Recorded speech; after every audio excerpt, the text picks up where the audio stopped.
Hey, what's up guys? Vajiri here. Since we're getting you all set up to do battle on your Arms Warrior in World of Warcraft, Corsair and I thought it'd be a super fun idea to get you equipped for battle in real life. So, what we're going to be doing here is giving away a Saber mouse, K70 RGB mechanical keyboard, and H2100 wireless headset on this video. All you gotta do is hit this video with a thumbs up if you enjoyed it, leave me a comment, let me know what you think, and be sure to subscribe if you want to see more, and I'll put a link in the description where you can follow the directions to finish out your entry for the giveaway. Huge thanks to Corsair for hooking it up once again for this awesome giveaway. And thank you for your continued support, which allows stuff like this to happen. So thanks for watching, guys. Hope you enjoyed the video, and good luck on the giveaway.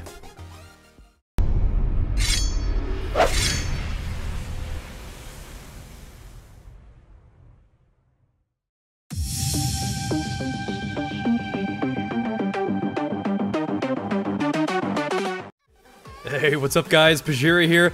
This is going to be my patch 6.1/6.2 Arms Warrior PvP guide. Now, this will cover the rest of 6.1, but since there's not a whole lot being changed for Warriors, let alone Arms Warriors in patch 6.2, this guide will definitely be useful to you in the new patch. Alright, to start things off, we're going to take a look at the stats that you need, which also is essentially the pieces of gear to buy as an Arms Warrior. So, for patch 6.1, you've got the 660/690 PvP gear.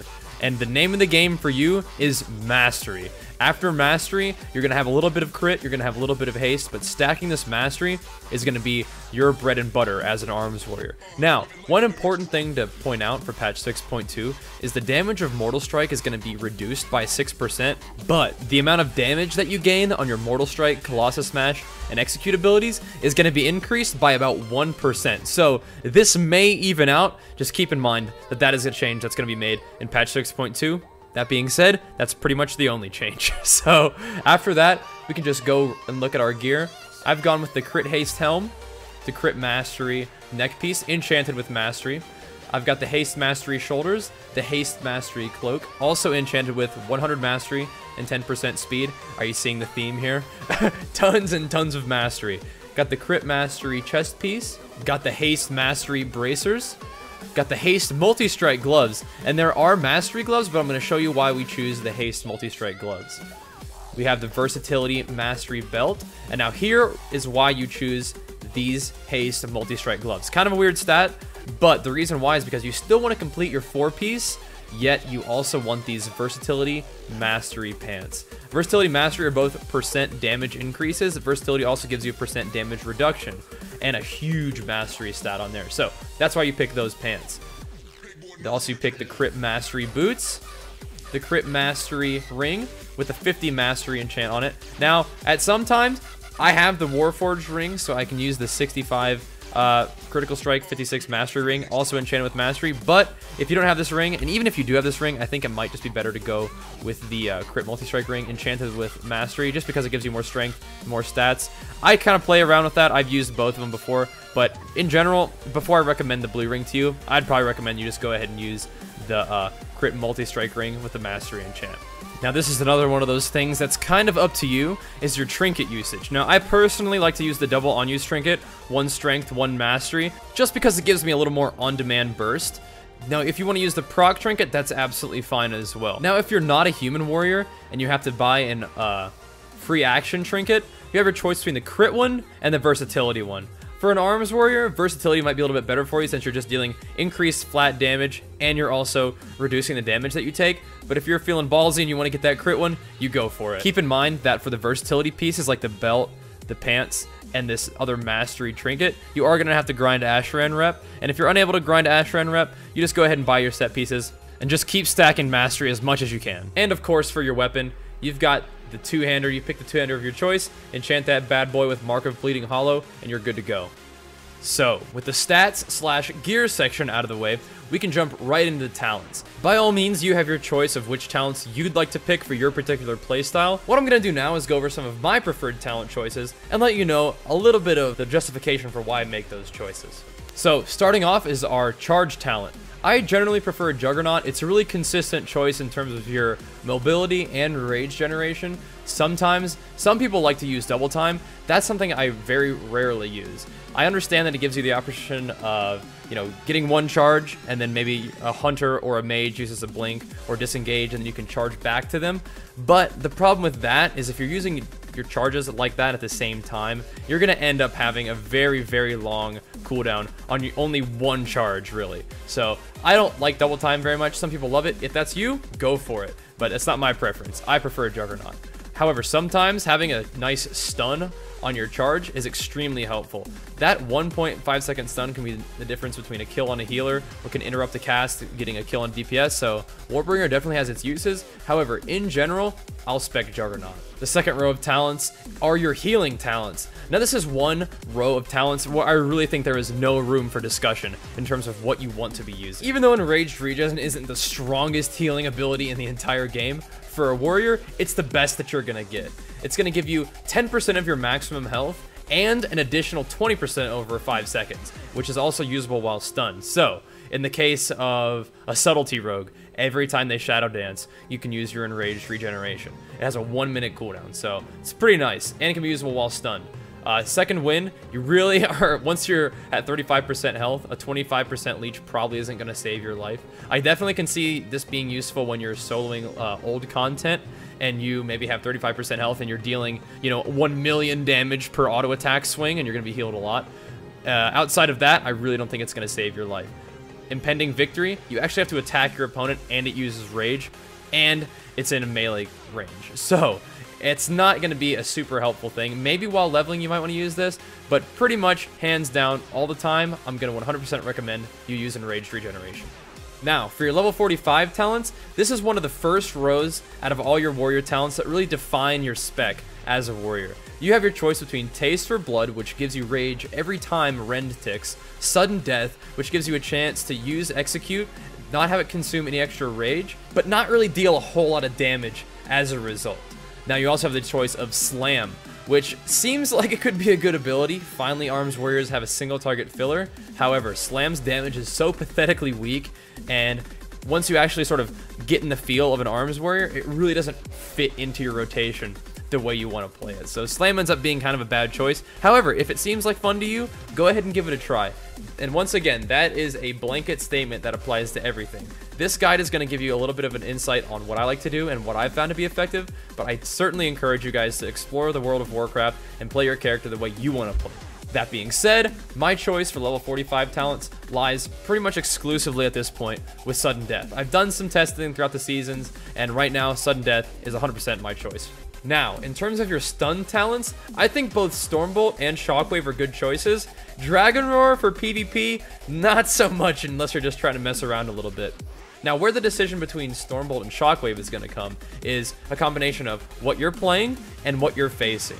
Basically, if you anticipate being able to hit 3 targets with your stun on cooldown, Shockwave is a great choice. For example, TSG with an Unholy Death Knight. If they're going to be training your healer, you might be able to constantly train one of the DPS, catch the warrior, Death Knight, and their pet in a triple stun every single time, which is going to make Shockwave a great choice. Now, if you're playing a comp where you're not really anticipating stunning more than, 1 or 2 targets with your stun, you can use that Stormbolt ability to maybe stun a healer to set up CC for your partner, or just stun a target and have that be a ranged stun for you. Both choices are good, but they are situational, and you're going to have to be able to decide which one is going to be best for you, depending on your comp and what you're fighting. That being said, if you're just trying to tear it up in Battlegrounds as an Arms Warrior, which I'll sort of get into the playstyle side of things later in the video, if you want to just stun as many targets as you can in BGs, Shockwave's always a lot of fun, but if you find that people are running away from you often, or you hate it when they just get that, just a little bit out of range for your slows, use that Stormbolt,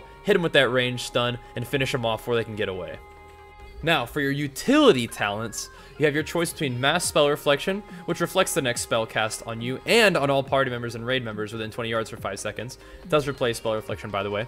You have the choice of Safeguard, which is basically an intervene. However, it also reduces damage taken on whatever you intervene. by 20% for 6 seconds, which is very nice. It also replaces Intervene. Vigilance is a kind of a unique talent where you protect a party or raid member for 12 seconds, reducing damage they take by 30% and allowing you to use Taunt with no cooldown. Now, the Taunt part isn't really that big of a deal for PvP, unless you just want to, unless you're trying to like Vigilance your healer and want to spam Taunt the pet off of your healer as well. But that's that's a lot of micro. But hey, I mean, more power to you if you want to use it, you know. But generally, I think that Mass Spell Reflection is a solid choice in terms of reflecting CC on your teammates. But I think this is something I use in Battlegrounds mostly. If you're noticing my spec right here, it's mostly my BG spec. In Arena, I think Safeguard is hugely helpful. Even when I'm fighting a team like RMD, something that has a mage, which is going to be spamming polymorphs, even though you can, you know, Mass Spell Reflect the polymorph every now and then, I think that when they land CC, which they inevitably will, I think being able to safeguard the target that they're attacking is a little bit more helpful than maybe catching a polymorph that they're just going to get dispelled out of or broken out of and then just recast the polymorph instantly anyway. So I think that Safeguard is probably the talent I'd recommend for Arena in most cases. Now, sometimes people who, you know, are fighting a TSG where they're doing tons of damage to your healer, sometimes you might want to use Vigilance. However, that's a 2-minute cooldown, so you better be damn sure that you're gonna be able to make use of that cooldown and save your healer, and then maybe get a kill within the next 2 minutes if hopefully their burst isn't up in the next 2 minutes. So I think Safeguard is the best choice, but you know, one of the cool things about Warriors is you do have your option of some pretty neat talents that will fit different scenarios. It's just up to you to be able to decide which talent is best for the situation that you're facing. Now, once again, we come to one of those really big spec-defining talent choices. But pretty much for a Warrior, like, a lot of your talents are pretty big spec-defining talent choices. But here are your damage-dealing talents. These are the fun ones. So you have a choice between Avatar, Bloodbath, and Bladestorm. I'm really not finding myself ever using Bloodbath. The little bit extra damage is nice. The slow is pretty cool. But I really think that Bladestorm or Avatar are going to be your best bets. Now, Avatar gives you a really substantial single target damage burst. However, I'm not really ready to make the distinction where Avatar is your single target option and Bladestorm's your AoE. Because Bladestorming a single target isn't like the most effective use of the AoE damage. However, you are unpeelable during that time. So if you think somebody's going to be able to get away because they're going to pretty soon have their teammates come to peel for them, hitting a Bladestorm right there makes you unpeelable and you get to keep your damage up. So there's a little bit of a single target option there in that it gives you increased uptime. However, with Avatar, similarly, it's obviously a pretty big single target damage increase just because you get straight up 20% damage increase for 20 seconds. However, there's an AoE component to this as well, because if you make sure that you have Rens up on every target in the arena and then pop Avatar, all those Rens are going to be hitting for 20% increased damage as well. And as an Arms Warrior, a lot of times you will naturally AoE with Whirlwind and Sweeping Strikes and stuff. So both of these have, you know, single target and AoE components to them.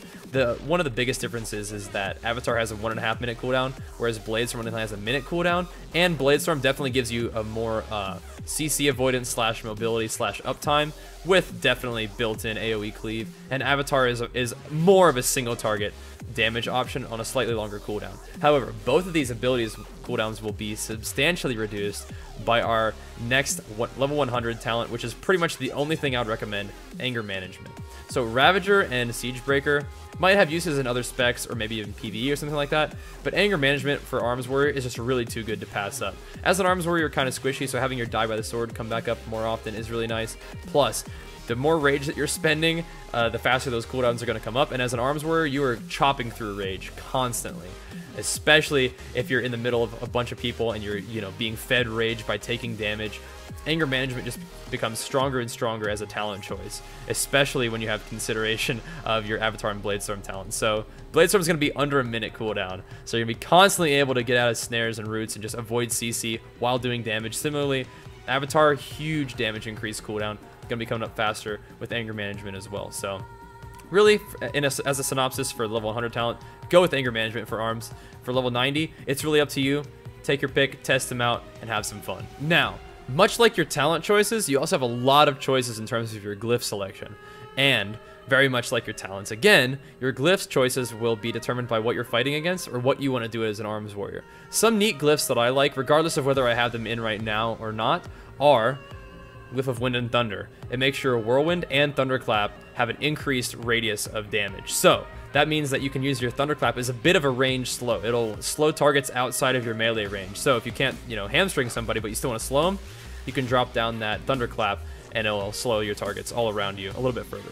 Plus, for things like Battlegrounds, having increased range on your Whirlwind and Thunderclap is a lot of fun because it just increases cleave more and more. And like I said, this right now is kind of my BG spec more than just an arena spec. But I can use this talent in arena as well. I also like the Glyph of Root Interruption. Whenever you successfully land a pummel, it'll buff your damage by 6%. And much like with Fury, Arms thrives on damage percent, or percent damage increases. So, you know, you can never be mad about that. So you can essentially have, if you're consistently landing pummels, you're going to have, you know, 6% damage increase pretty much all the time, which is amazing for warriors. I also like the Glyph of Bull Rush. Arms definitely choose through rage, but like we knew with our anger management talent, the more rage you spend, the faster your abilities come up, the more damage you can deal, and it also helps your defensive come up faster too. So having more rage to spend, always a good thing. Can't forget about Glyph of Blitz though. If you're looking for just a little bit more control out of your warrior, Glyph of Blitz will also cause your charge to root or stun if you're using Warbringer, an additional 2 nearby targets. A couple other ones that you might want to check out. Not as much this one. I hovered over it. Don't look at that. Not very good. The Glyph of Flawless Defense. If you're getting trained a lot and you feel like you need a little bit more oomph to your 1 defensive cooldown, which is, you know, die by the sword, you can use Flawless Defense, which makes it so you have a 25% reduced chance to be crit while you have die by the sword up. That's nice. Heroic Leap. If you feel like people are getting away from you and you need a little bit of extra run speed, you know, a little bit of extra mobility, you can use the Glyph of Heroic Leap, which increases your speed by 70% for 3 seconds, much like what our set bonus used to do back in MOC. So you can have that if you like that. Once again, if you feel like you need some more defensive capabilities, feel like you're getting trained a lot, you can use the Glyph of Mortal Strike. This makes it so that whenever your Mortal Strike is affecting a target, you are healed for 10% more. So that you know, counts your healing, the healing done by your healers, and everything else. So that's a nice glyph if you're taking a lot of damage and need some extra healing. This is a glyph that I thought was pretty cool early on. Haven't been using it recently, but if you like to ride solo as a warrior and you just want to chop up people and never die, you can try the Glyph of Rallying Cry.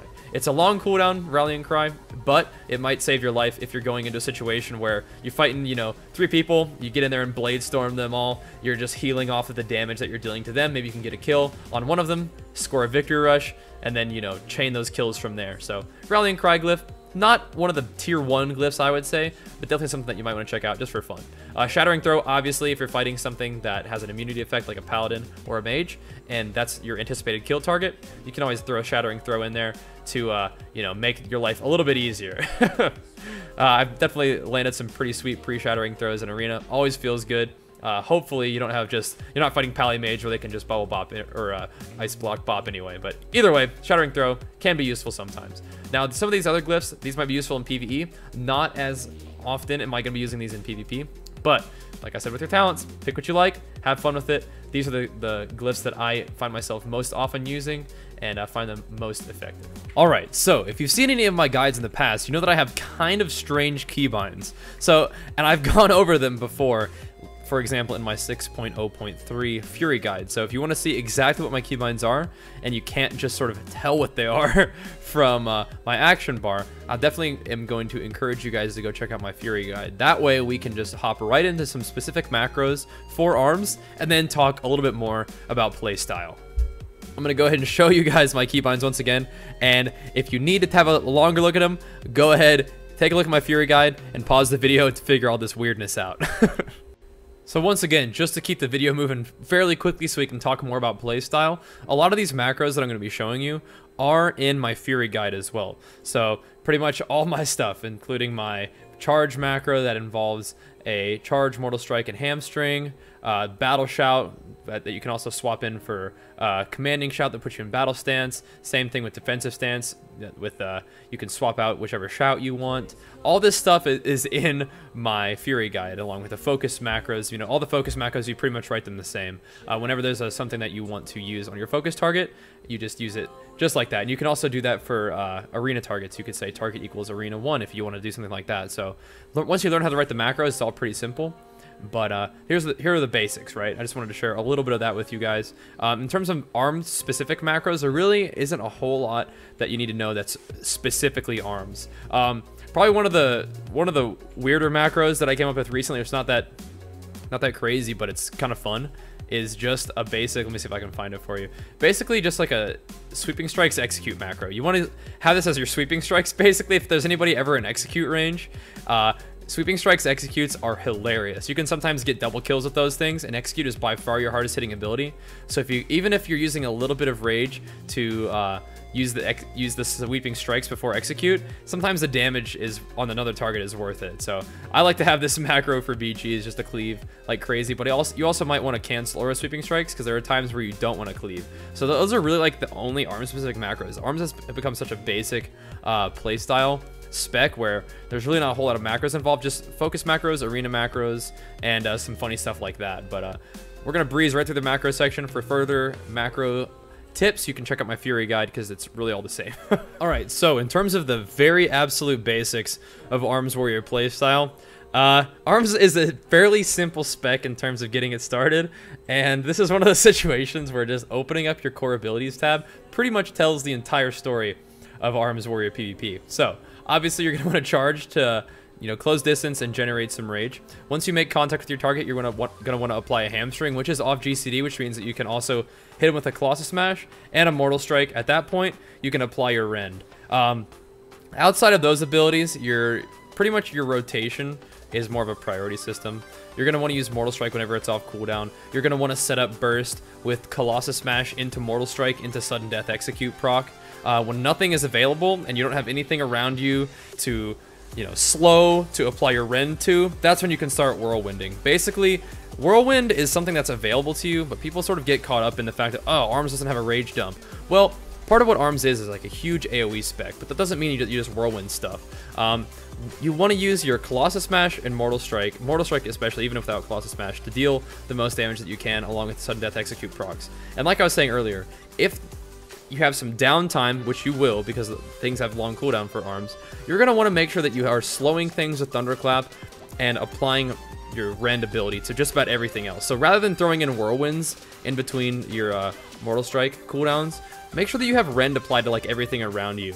You can also make sure that you have Sweeping Strikes active when there are multiple enemies around, so that when you are hitting with your huge chunk damage abilities like Colossus Smash and Mortal Strike, that you're dealing damage to enemies all around you, even if you're not, attacking them, right? You're using that Sweeping Strikes. So once you start adopting the idea of, you really want to keep a Rend on all your targets, you really want to make sure that you keep Colossus Smash, Mortal Strike off cooldown, you're using your execute procs, and don't be so caught up in the traditional Whirlwind style of playing ARMS, that's when things get really serious for you. That's when you're going to start to really feel the fast-paced style of ARMS, rather than thinking of ARMS as just a single target spec where you're like, okay, I charged in, I hamstrung him, I hit my Colossus Smash, I hit my Mortal Strike, now what? I got him Rended, now what? So what you want to do is, spread that damage around with Rend, use that Sweeping Strikes to damage everybody with your Colossus Smash Mortal Strike combos and your Sudden Death Execute procs, and then you can use Whirlwind like that. So it's a little bit different than what you would normally expect, but I'm going to show you some gameplay that'll hopefully make it a little bit clearer for you. Alright, in this clip you see a flag carrier, like 3 horde. This is an ARMS Warrior's dream right here. I'm going to step back and hit all those guys with the Shockwave, Blade Storm the Rogue with the flag down. Since I've got cooldowns up, I turn and hit this Warlock with a massive Mortal Strike, followed by a Sudden Death Execute into a Finisher Execute to score the kill. Now, if you noticed, I had Sweeping Strikes up for that entire time, and I'm refreshing Sweeping Strikes every time it's up so that I'm cleaving as much as possible, just padding the meters, but also just maximizing the damage I can do as a warrior. Hit that Druid with a nice step back charge and finished him off. Now I'm going to have to hit this DK with like 30 executes until I realize that he's got Purgatory, at which point I'm just going to swap off him immediately and continue the damage on the Warlock. So we've pretty much killed everything that there is to kill around us, but I'm still being a little bit mindful of my AoE. So I'm keeping Sweeping Strikes up once again because this Hunter is somewhat close by me. If he's in range, I will be able to hit him with some of my damage, but since he's not, we're not going to worry about it. At this point, I don't really have any abilities to use. I have nothing to Rend, so I'm just going to use my Blade Storm ability to finish off that Warlock and continue my pursuit, hunting down all the horde in my way. Once again, we're finding ourselves in what is literally an ARMS Warrior's dream right now. There are so many people stacked up that I'm able to chain Thunderclap to slow into a gigantic Shockwave, hitting nearly everybody around me. I'm going to throw one Whirlwind into the mix before dropping an Execute on that Priest to finish him off. Once again, Sweeping Strikes is staying active this entire time, and we are cleaving like a madman. anybody who's close by us is getting hit. You'll notice that Druid just got sweeping strikes executed right there. Did a little chunk of damage, so we're going to swap to him with a shockwave and finish him off. Now this one last hunter is the lone remaining horde, and he's gonna do his deterrence thing before we can kill him. But as you can see, an arms warrior is an absolute AoE damage machine. They do crazy damage, but are also able to land some nasty chunk single target damage with the Colossus Smash Mortal Strike combo. Now this is a clip where I don't have as much healer support, but I'm still able to hold my own as an arms warrior. So luckily I have cooldowns. I am going to pop a parry so that when this warrior bladestorms me, I'm just able to parry everything. I'm going to bladestorm really quickly to avoid it getting stunned by anything. I probably shouldn't have canceled my bladestorm there, but I wanted to get that quick victory rush off on the warrior. I'm going to use my enraged regen cooldown and finish off that warrior real quick. And now at this point, it's me and a mage versus a rogue and a warrior. So I'm trying to hit the rogue, but since he has evasion up, it's really hard to connect with anything. So I'm going to turn my attention onto the warrior mainly. I see my mage getting attacked, so I'm going to leap to the warrior, get some damage up on him, intervene to my mage when the warrior charges, catch that warrior right in a shockwave with his charge, which is going to allow me to score the kill on him, get a victory rush on the rogue just in time for a monk to sneak by and hit me with a nice bubble. I probably would have been able to kill that rogue, honestly, but looks like the healer support scared him away. So, much like the first clip was a demonstration of just all-out offensive gameplay as a warrior, you can go back and watch this one more as a defensive gameplay tips. So you noticed that I was using Enraged Regen when I was stunned. I used my parry when I saw an enemy warrior bladestorming. I used my Rallying Cry when I was going to dip into execute range, as well as using my mobility and stuns along with defensive stance to make sure I didn't take too much damage and was able to score the kill I needed to survive. So I showed you a few Battleground clips, but BGs are mostly for fun for me. However, they are a great chance for you to practice playing an arms warrior, especially making sure that you can deal as much damage as possible to as many targets as possible. So you can take this AoE focused playstyle into Arena as well. And I've actually made a couple of videos about this playstyle because it's one that I really enjoy playing when I play an arms warrior.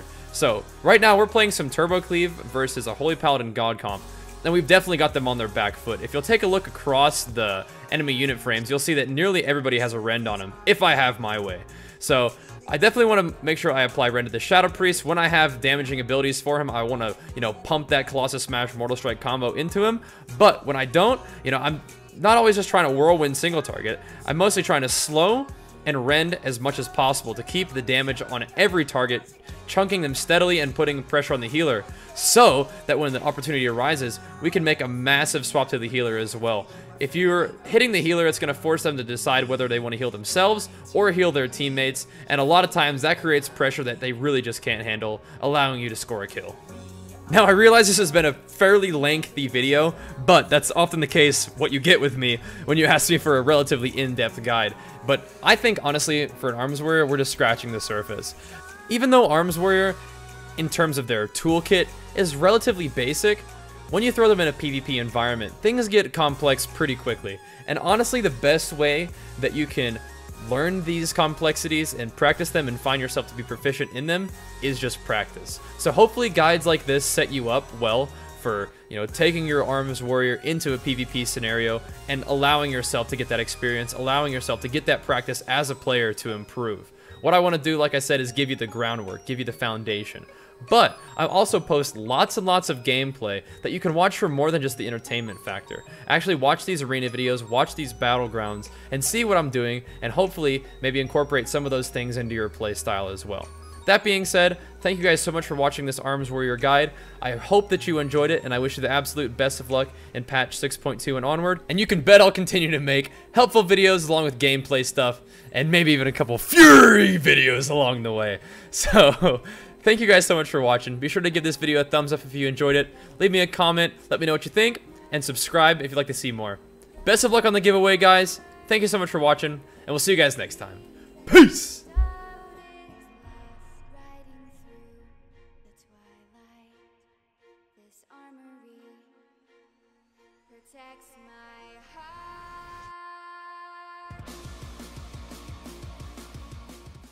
Hey, what's up guys, Bajiri here. Wanted to let you know that our Games and Gains shirts are back for a third time. You guys wanted them again, so we put them back up for you guys again. However, this might be the very last time this design is available. So, if you want to have a chance to get your Games and Gains t-shirts, hoodies, and women's tees, then be sure to do it right now until June 30th.